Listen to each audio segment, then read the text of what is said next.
number of hospitals that are filed bankruptcy, and what I want to know is what's different.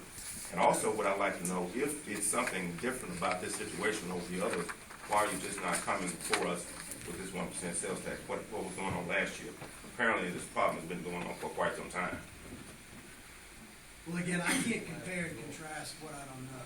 And so if somebody can provide examples of hospitals in a similar situation to Crittenden that have gone through bankruptcy, emerged solvent, and are still operating solvently, then I'm happy to read those white papers. I think that would be interesting to know. It was just interesting. I went out and Googled it. I don't like the idea of paying the extra sales tax, but at the same time, we want to save the hospital. It just doesn't make sense that we waited till now. As I think Judge Willis also mentioned, I'll tell you, we just got this information. In my time, I've been with Crittenden since October of 2012, and with this affiliation. It's like I'm clearing the courtroom. Go ahead.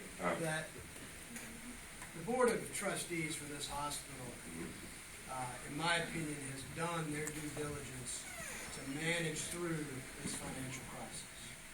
They have looked at the recruitment of physicians, physicians that have since migrated out of this community.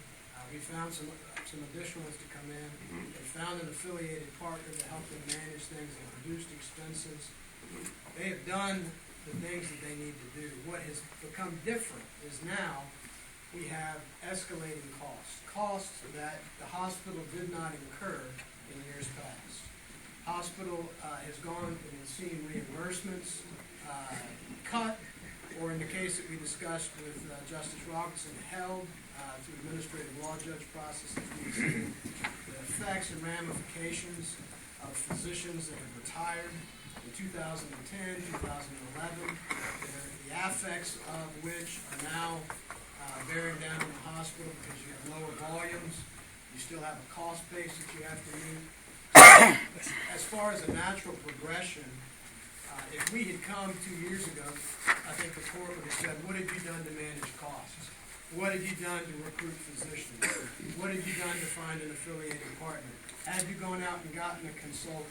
They got a consultant, got an affiliated partner, looked at recruiting, managed expenses. I think now is a point in time in which we come, and the board comes and says, we've got to look at an ulterior solution. If you also Google, solutions by which hospitals have used to manage these types of crises, you will see that tax support is a main strategy by which hospitals survive and give themselves the opportunity, the strategic opportunity, to look at what other options they've got in order to sustain themselves going forward. I mean, it's a main strategy. So if bankruptcy is an option, taxation is the other option, and it is the better option in this scenario. Mr. Cashman, I thank you for allowing us to speak with you at your office a few weeks back. The other concern that I have is, because everybody's familiar with the phrase taxation without representation, a big concern here is that you have, and a couple of people up here asked this, you have a hospital board of 14 people, but the demographic of our area, the hospital service area is made up of blacks and whites and middle income and upper income and various other things. I don't see that reflected on your board. You got 14 people on the board. They're all white males. How do you respond to that? And when you come, well, excuse me, you got how many females? They're all white. You have no blacks. How did we arrive? At the present How time, do we arrive at that?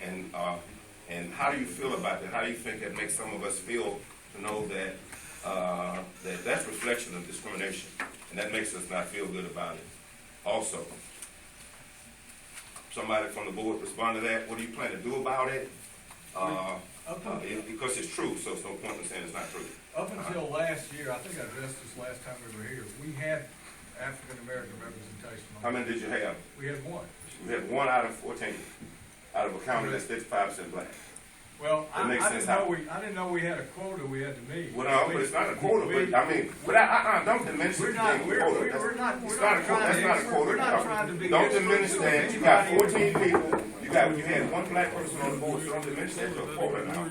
That's a rhetorical game, and I don't want to get into a rhetorical game. The reality is that your hospital is reflective of the same level of discrimination that's been emblematic of this county all along. I'm putting it out there. If that doesn't bother anybody, it's okay, but it's true. Well, I'll say this. We have a great opportunity right now to break down some communication barriers. I think there's been a very clear message from the Quorum Court that we need to have better dialogue with them. We have an opening on our board of trustees. That's an opportunity. I think there is opportunity with dialogue to community physicians. That has been something that's been pointed out to me over the last year. I think the bottom line in this is healthy dialogue and communication with the people of the county. And I think that is something that the hospital is committed to. I think that we are trying to build a track record of that. It's an uphill battle, but we have reached out to the Quorum Court. I think we have intentions of keeping that commitment.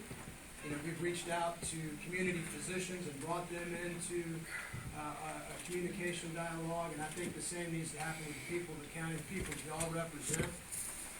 And I think there's opportunity now to look at how do we positively go forward as a county in a united way to look at how we deliver high-quality, high-service health care to people, all people. And I think that's what this hospital was founded on. It was founded on quality of service to all people, regardless of their race or their color or their ability to pay. And I think we have to only look back to what we were founded on as a guidepost of that equal opportunity, and we go back. I thank you, Mr. Castro, but the makers of the board said something totally different. Well, I think that we have the opportunity to make this but that is up to the board of trustees. But I think that they would all agree that that's a strategy. One thing about your board, is there a requirement